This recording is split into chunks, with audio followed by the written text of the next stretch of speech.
हरि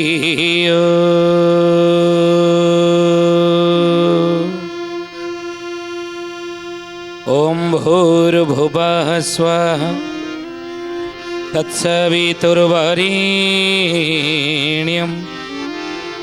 भर्गो देवस्य धीमहि धियो यो नः प्रचोदयात्।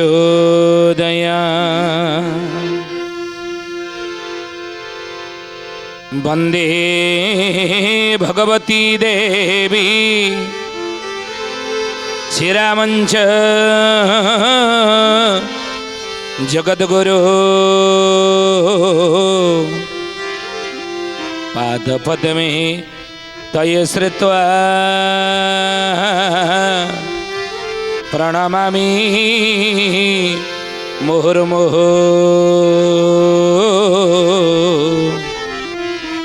प्रणमामि मुहुर्मुहुः। बोलिए महापुरुष अच्युतानंद जी की जय। शुद्धि ज्ञानी ज्ञानी गुणी मंडली आज अध्यायर आलोचना को आपण मानक स्वागत जनाऊँ। आज मालिका वचन आलोचन में आलोचना करने जाऊे। शिष्य रामचंद्र पचारुंच महापुरुष अच्युत को हे गुरुदेव वर्तमान विषम परिस्थिति दे सारा कलिजुग संसारवासी माने गति करुचंती। तेणु ये विषम परिस्थिति रे जड़े भक्त स्वभाव लोक जड़े सज्जन लोक किमिति से चलिबो संसार चलिबा किमिति चलिबो किमिति सी एवं क्यों कथा ऊपर गुरुत्व दबा कहा ऊपर गुरुत्व दबा कहा को बेसी आम गुरुत्व वर्तमान दबा संसार कहा को जीवन रे ग्रहण करिबा आम क्यों कथा को ग्रहण करी चलिबा ये गुरुदेव से कथाटी मते कहिबा होंतु।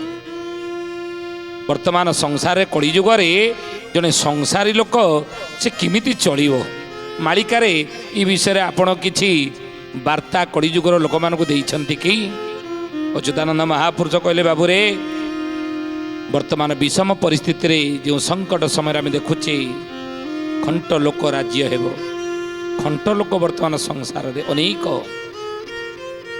तेणु ये भली परिस्थिति रे किमिति चलिबु ना बहिरी निकटे अहिर कुरुमनीति धरी रहंती सजने रिपुमाड़ घात सहंती नीरवे कच्छ परिति समाने कच्छ परिति समाने सुजने कच्छ परिति समाने कच्छ परिति समाने सुजने कच्छ परिति समाने।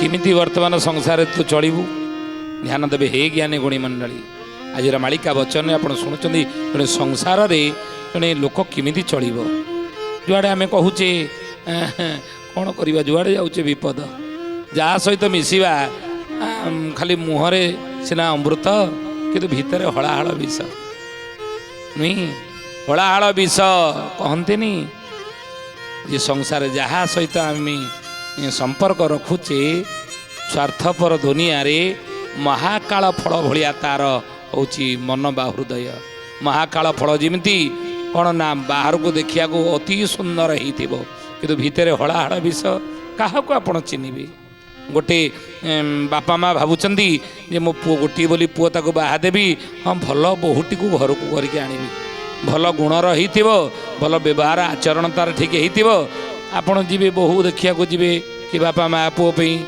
देखा जी सी बर्तमान परिस्थिति मुंड नई पाद तले मुंडियाटे मारुची स्थिर हो मुंड तलू कर ढड़ा हो देखीदे आपण भितर कौन कार आम पढ़ा क्या भितर कौन अच्छी मन भितर कौन अच्छी अंतर केमितिया कि तार आचरण केमी आम जानीचे ना आम देखिले व्यवहार एमती देखला ना हाँ ये भल पिलाटे हो कही घर को आनले कि जदि खराब हो गला कि कह भितर किए बसची तेणु किए कौच ना गोटे भल पुओ देखिकी मो झील को बाहा देवी देखुचे पुओ कंदर भाया सुंदर पाठ पढ़ी इंजीनियर होती कि डाक्तर होती कि कौन होती कि मसे दी मसरे से स्त्री आत्महत्या कर सुइसाइड करुच्ची भल देखिए बाहा देते है केमी ତେଣୁ ହେ ଜ୍ଞାନୀ ଗୁଣୀ ବର୍ତ୍ତମାନ ସମାଜରେ ଚଳିବା କେମିତି? ମହାପୁରୁଷ ଲେଖିଲେ ବୈରୀ ନିକଟେ ଅହି କୁର୍ମ ନୀତି ଧରି ରହନ୍ତି ସଜ୍ଜନୀ। ଜଣେ ସଜ୍ଜନ ଲୋକ ବର୍ତ୍ତମାନ ପରିସ୍ଥିତିରେ ବର୍ତ୍ତମାନ ସଂସାରରେ ଚଳିବ କେମିତି? ନା ବୈରୀ ନିକଟେ ଅହି କୁର୍ମ ନୀତି। ଅଚ୍ୟୁତ କଲେ ରାମରେ ଯଦି ପ୍ରଶ୍ନ ପଚାରିଛୁ ତା ଉତ୍ତର ଶୁଣୁ। ବୈରୀ ଭଳି ଯଦି ସଂସାରକୁ ତୁ ଭାବୁଛୁ, ସବୁଆଡ଼େ ଯଦି ଶତ୍ରୁ ବୋଲି ସମସ୍ତଙ୍କୁ ତୁ ଭାବୁଛୁ, ବା ଯାହା ସହିତ ସମ୍ପର୍କ ଯଦି ତାର ସେ ସ୍ୱାର୍ଥ ହାସଲ ପରେ ତୋ ଠାରୁ ଦୂରୀଭୂତ ହେଇଯାଉଛି, ଦୂରେଇ ଯାଉଛି, କି ତତେ ଅସୁବିଧାରେ ପକାଉଛି, ତାହେଲେ ସେ ବୈରୀ ଭଳି ନିକଟରେ, ଶତ୍ରୁ ନିକଟରେ କେମିତି ତୁ ରହିବୁ? ନା ଯେମିତି ଅହି କଲେ ସାପ, କୁର୍ମ କହିଲେ କଇଁଛ। ଯେମିତି କଇଁଛ ଆଉ ସାପ ଶତ୍ରୁ ନିକଟରେ ରହନ୍ତି, ସେଇଭଳି ନୀତି ତୁ ଆଚରଣ କଲେ ବର୍ତ୍ତମାନ ସଂସାର ଜଣେ ସଜ୍ଜନ ସେ ଚଳିପାରିବ। କ'ଣ ନା ରିପୁ ମାଡ଼ ଘାତ ସହନ୍ତି ନୀରବେ କଚ୍ଛ ପରିତି ସମାନେ। ସଜ୍ଜନ ମାନେ କେମିତି ଚଳିବେ? ନା ଯେମିତି କଚ୍ଛପଟି କ'ଣ କରେ? ନା ରିପୁ ମାଡ଼ ଘାତ ସହନ୍ତି ନୀରବେ। ରିପୁ କରେ ଶତ୍ରୁ। କଇଁଚକୁ ଦେଖିଲେ ପିଲାମାନେ କରନ୍ତି ବାଡ଼ିରେ ବାଡ଼ାନ୍ତି ନାଇଁ, ବାଡ଼ିରେ ବାଡ଼େଇବେ, ତାକୁ ଗୋଇଠା ମାରିବେ, ତାକୁ ଟେକା ପତ୍ର ପକେଇବେ। ସେ କ'ଣ କରିବ? ତା ପିଠିରେ ସବୁଯାକ ସେ ସହିଯାଏ ନା, ସବୁଯାକ ସେ ସହିବ। କଚ୍ଛପ ରୀତି ସମାନେ କଇଁଛ ନୀତିକି ଯଦି ତୁ ଆଚରଣ କରିବୁ ରେ ରାମଚନ୍ଦ୍ର, ବର୍ତ୍ତମାନ ସମୟରେ କଳି ଯୁଗରେ ତୁ ସଂସାରରେ ତୁ ଭଲରେ ଚଳିପାରିବୁ। କହିଲେ ବିପଦ ଆଘାତେ ନିରେ କି କଚ୍ଛପ ସଂକୋଚିତ କରେ ବେକ ସୁଖ ବେକ ପଦ ଆୟତରେ ସହେ ପୃଷ୍ଠେ ବିପଦ ଯେତେ କା। পুষ্টে বিপদ যেতে কহে সুজনে, পুষ্টে বিপদ যেতে পুষ্টে বিপদ যেতে কহে সুজনে, পুষ্টে বিপদ যেতে ମହାପୁରୁଷ କହୁଛନ୍ତି ବିପଦ ଆଘାତ ନିରେକି କଚ୍ଛପ ସଂକୋଚିତ କରେ ବେକ। ବିପଦ ଯଦି କୋଉଠି କଇଁଛଟି ଦେଖେ, ଅସୁବିଧା ଦେଖେ, ସେ କ'ଣ କରେ? ନା ତାର ଶରୀରକୁ ସେ ସଂକୋଚିତ କରିଦିଏ, ତାର ବେକକୁ ସେ ସଂକୋଚିତ କରିଦିଏ। ଆଉ କରିକି କ'ଣ କରେ? ନା ମୁଖ ବେକ ପଦ ଆୟତରେ ରଖେ ପୃଷ୍ଠେ ବିପଦ ଯେତେକ। ବେକକୁ, ମୁଖକୁ, ପାଦକୁ ଇଏ ସବୁ ଯାକ କ'ଣ କରେ? ଆୟତରେ, ନିଜ ଆୟତରେ ରଖିଦିଏ, ଭିତରକୁ ରଖିଦିଏନି। ଧ୍ୟାନ ଦେବି କଥା ଉପରେ ଅଚ୍ୟୁତାନନ୍ଦଙ୍କର। ୟାକୁ ଭିତରେ ରଖିଦେବ, ରଖିଦେଇକି ସବୁ ଯାକ ଆପଦ ବିପଦକୁ ସେ ପିଠିରେ ସହେ। ଅଚ୍ୟୁତାନନ୍ଦ ମହାପୁରୁଷ ସେଇଥିପାଇଁ ଅଷ୍ଟଗୁଜରେ ଲେଖିଲେ, କହିଲେ ଦୁର୍ଜନ ଲୋକକୁ ଡରଇ ପିଠି ଯାତନା ଦେଇ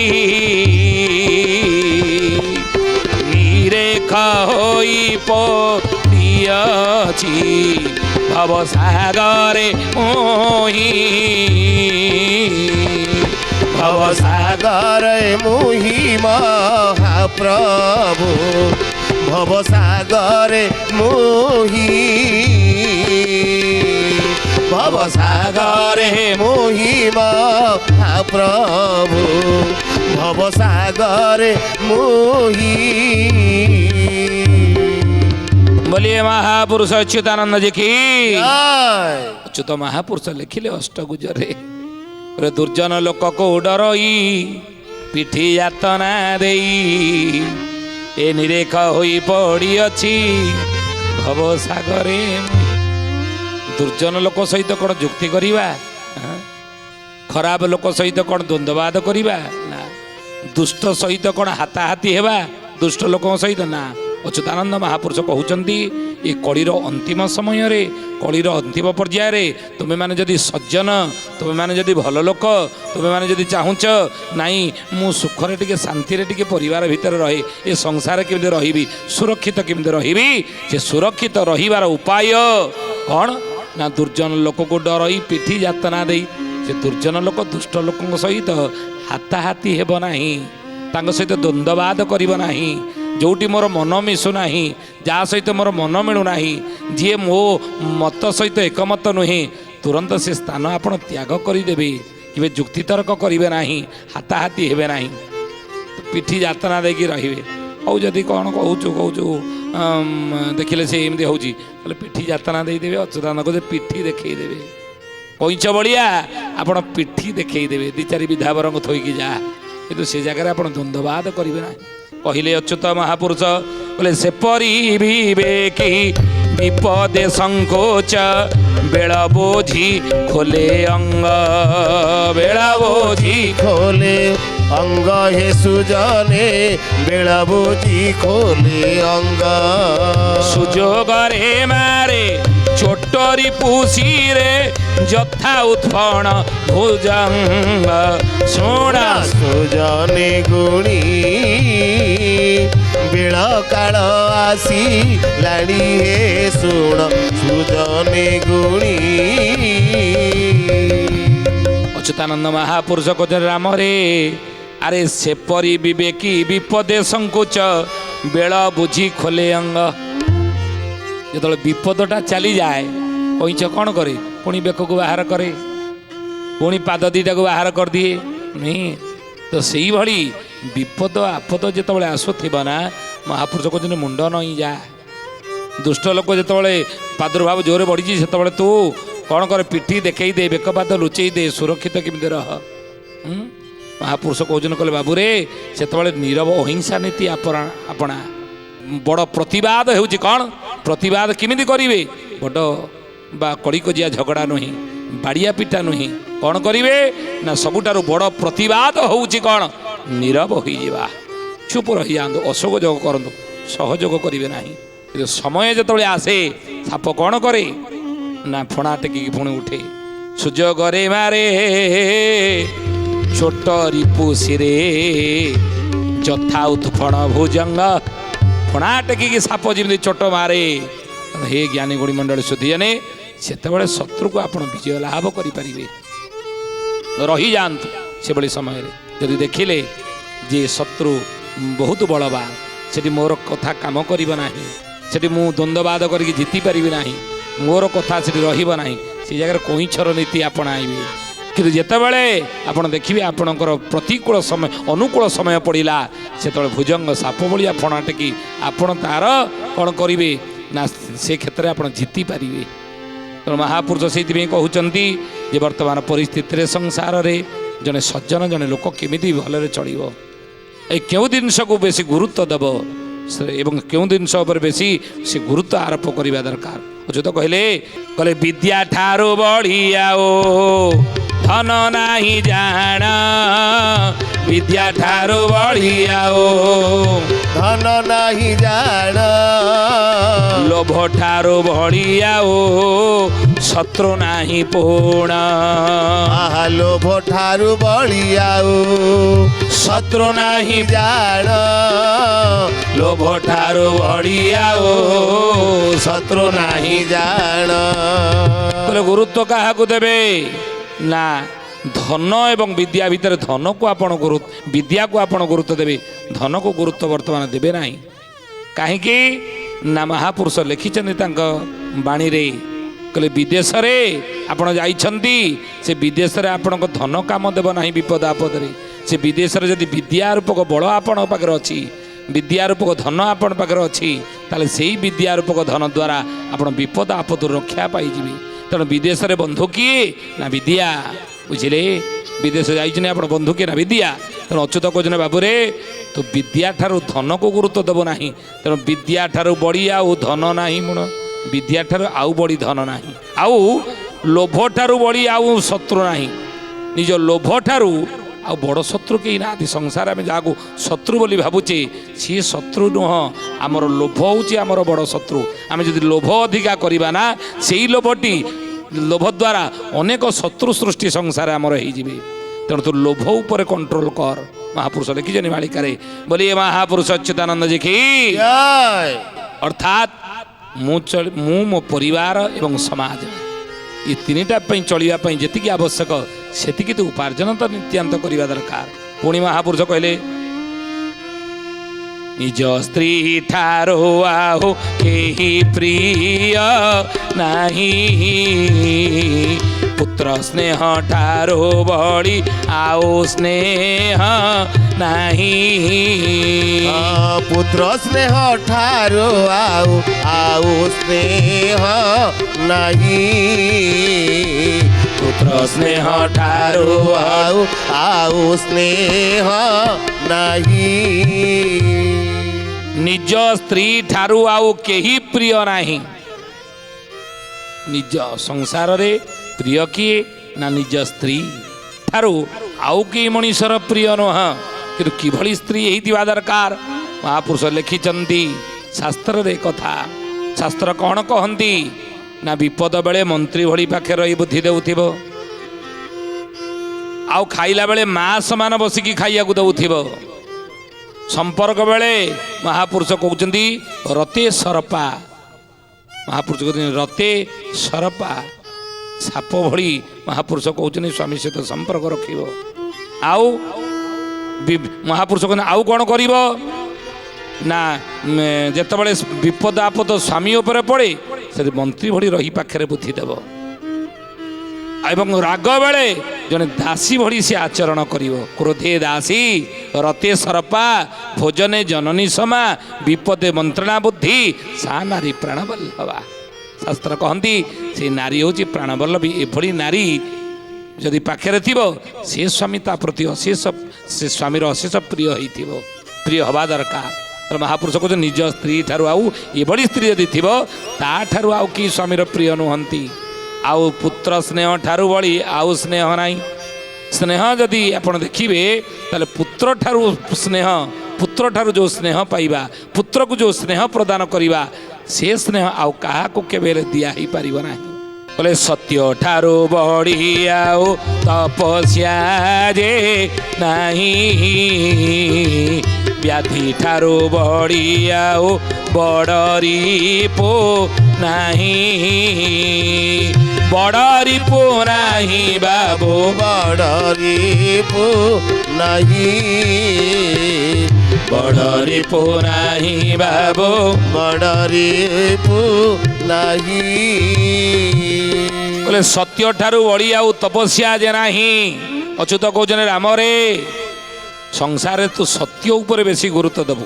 ତପସ୍ୟା ଅନେକ ତପସ୍ୟା କରିବା, ତୀର୍ଥଯାତ୍ରା କରିବା, ବିଭିନ୍ନ ସ୍ଥାନକୁ ଯିବା, ସ୍ନାନ କରିବା ପାଇଁ, ବୁଡ଼ ପକାଇବା ପାଇଁ, ପାପ ତାପ ଧୋଇଯିବ ନା। ମହାପୁରୁଷଙ୍କର ବାବୁରେ ସତ୍ୟ ଯଦି ନୀତି ଆଚରଣ ତୁ କରୁଥିବୁ, ସତ ପଥରେ ଯଦି ଯାଉଥିବୁ, ସତ୍ୟକୁ ସାରଥି ଯଦି କରିଥିବୁ। କାଳିଦାସ ମହାପୁରୁଷ ଲେଖିଛନ୍ତି ଏ କଥା।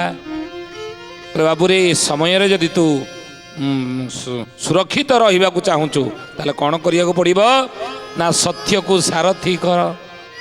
ସତ୍ୟକୁ ସାରଥି କଲେ ତାହେଲେ କ'ଣ କରିପାରିବୁ ନା କାଳ କବଳରୁ ତୁ ରକ୍ଷା ପାଇପାରିବୁ। ତେଣୁ ସେଇଥିପାଇଁ ସତ୍ୟ ଠାରୁ ବଢ଼ି ଆଉ ତପସ୍ୟା ଯେ ନାହିଁ। ଯଦି ସତ ବାଟରେ ଆମେ ଅଛି, ସତ ପଥରେ ମୁଁ ଅଛି, ପ୍ରତିଟି କର୍ମ ଯଦି ମୋର ସତ ବାଟରେ ମୁଁ କରୁଛି ତାହେଲେ ମୋ ଜୀବନରେ ଆଉ ତପସ୍ୟାର ଆବଶ୍ୟକତା ନାହିଁ ବୋଲି ଆପଣ ଜାଣନ୍ତୁ। ଆଉ ବ୍ୟାଧି ଠାରୁ ବଢ଼ି ଆଉ ବଡ଼ ରିପୁ ନାହିଁ। ରିପୁ କଲେ ଶତ୍ରୁ। ଶତ୍ରୁ ଯଦି ଆପଣଙ୍କୁ ବ୍ୟାଧି ହେଇଗଲା, ରୋଗ ହେଇଗଲା, ତାହେଲେ ଆପଣଙ୍କର ଆଉ କି ବଡ଼ ଶତ୍ରୁ ସଂସାରରେ ନାହାନ୍ତି, କାହାକୁ ଭାବନ୍ତୁ ନାହିଁ। ଆଉ କ'ଣ କହିଲେ ନା ସୌଜନ୍ୟ ଠାରୁ ବଢ଼ି ଯେ ଆଉ ବଳ ନାହିଁ। ସୌଜନ୍ୟ ଠାରୁ ବଢ଼ି ଯେ ଆଉ ବଳ ନାହିଁ। ଧର୍ମ ବଳ ଠାରୁ ବଢ଼ି ଆଉ ବଳ ନାହିଁ। ଧର୍ମ ବଳ ଠାରୁ ବଳି ଆଉ ବଳ ନାହିଁ। ଧର୍ମ ବଳ ଠାରୁ ବଢ଼ି ଆଉ ବଳ ନାହିଁ। ସୌଜନ୍ୟ ଠାରୁ ବଢ଼ି ଆଉ ବଳ ନାହିଁ। ଜଣେ ସୌଜନ୍ୟ ନୀତି ଯଦି ଆପଣେଇଲା, ସଜ୍ଜନ ନୀତି ଯଦି ଆପଣେଇଲା, ମହାପୁରୁଷ ନୁହଁ ଭଲ ଲୋକ ହେଲା, ଭଗବାନ ନୁହଁ, ସଂସାର ଜଣେ ଭଲ ଲୋକ ହେଲା। ସୌଜନ୍ୟତା ଆମେ କହନ୍ତିନି, ଏ ସୌଜନ୍ୟତା ପାଖରେ ବହୁତ ଅଛି। ଜଣେ ସଜ୍ଜନ ଲୋକ। ତେଣୁ ସୌଜନ୍ୟତା ଗୁଣ ଯଦି ଆମ ଭିତରେ ରହିଲା, ମହାପୁରୁଷ କହୁଛନ୍ତି ସିଏ ଆପଣଙ୍କର ବଡ଼ ବଳ। ଏବଂ ସେ ସୌଜନ୍ୟତାର ପରିଚୟ ଦେଇ ସବୁ ଜାଗାରେ ଆପଣ ଆଦର ପାଇବେ, ସବୁ ଜାଗାରେ ଆପଣ ପ୍ରଶଂସା ପାଇବେ, ସବୁ ଜାଗାରେ ଆପଣ ଉଚ୍ଚ ଆସନ ପାଇବେ, ସବୁ ଜାଗାରେ ଆପଣ ପ୍ରିୟ ପାତ୍ର ହେବେ, ସବୁ ଜାଗାରେ ଆପଣଙ୍କର ଜୟଗାନ ହେବ, ସବୁ ଜାଗାରେ ଆପଣ ଜୟଯୁକ୍ତ ହେବେ କେଉଁ ଯୋଗୁଁ ନା ସୌଜନ୍ୟତା ଗୁଣ ଯଦି ଆମ ଭିତରେ ଥିବ। ଅଚ୍ୟୁତ ମହାପୁରୁଷ କହିଲେ ଧର୍ମ ବଳ ଠାରୁ ବଳି ଆଉ ବଳ ନାହିଁ। ଯଦି ମୋ ପାଖରେ ଧର୍ମ ବଳଟି ଅଛି ଆଉ ବାହୁବଳ ଅମୁକି ସମୁଖୀ ରଖିବା କିଛି ଦରକାର ନାହିଁ। ଧର୍ମ ବଳ ହେଉଛି ସବୁଠାରୁ ବଳ। କହିଲେ ଜୀବ ହତ୍ୟା ଠାରୁ ବଳି ଆଉ ପାପ ନାହିଁ। ଜୀବ ହତ୍ୟା ଠାରୁ ବଳି ଆଉ ପାପ ନାହିଁ। ପବିତ୍ର ମନ ଠାରୁ ଯେ ଆଉ ତୀର୍ଥ ନାହିଁ। ଆଉ ତୀର୍ଥ ନାହିଁ ବାବୁ, ଆଉ ତୀର୍ଥ ନାହିଁ। ଆଉ ତୀର୍ଥ ନାହିଁ ବାବୁ, ଆଉ ତୀର୍ଥ ନାହିଁ। ଯଦି ଜୀବ ହତ୍ୟା କରୁଥିବେ ମହାପୁରୁଷ କହୁଛନ୍ତି ଅଚ୍ୟୁତାନନ୍ଦ ରାମରେ ଆଉ ଜୀବନରେ ବଡ଼ ପାପ କିଛି ନାହିଁ। ତେଣୁ ସବୁବେଳେ ଜୀବ ହତ୍ୟାର ତ ନିବୃତ୍ତ ରହ। ଆଉ ପବିତ୍ର ମନ ଯଦି ତୋର ଅଛି ତୀର୍ଥାଟନ କରିବା ଦରକାର ନାହିଁ। ତେଣୁ ମନକୁ ସବୁବେଳେ ପବିତ୍ର ରଖ।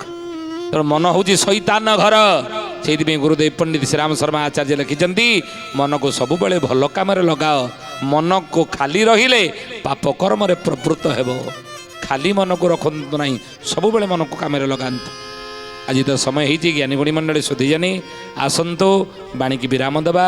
ଜଣେ ସଜ୍ଜନ ଜଣେ ଭଲ ଲୋକ ସଂସାରରେ କେମିତି ଚଳିବା ଦରକାର, ଏ ସଂସାରରେ କେମିତି କେଉଁ କଥାକୁ ବେଶୀ ଆମେ ଗୁରୁତ୍ୱ ଦେବା, ଏ ବିଷୟ ଆଜିର ମାଳିକା ବଚନରେ ଆମେ ଆଲୋଚନା କଲେ, ଯାହାକୁ ଅଚ୍ୟୁତାନନ୍ଦ ମହାପୁରୁଷ ଶିଷ୍ୟ ରାମଦାସକୁ କହିଛନ୍ତି। ତ ଆସନ୍ତୁ ଆଜି ପାଇଁ ବାଣୀକି ବିରାମ ଦେବା ଶ୍ରୀ ପ୍ରଭୁଙ୍କର ନାମ ନେଇ।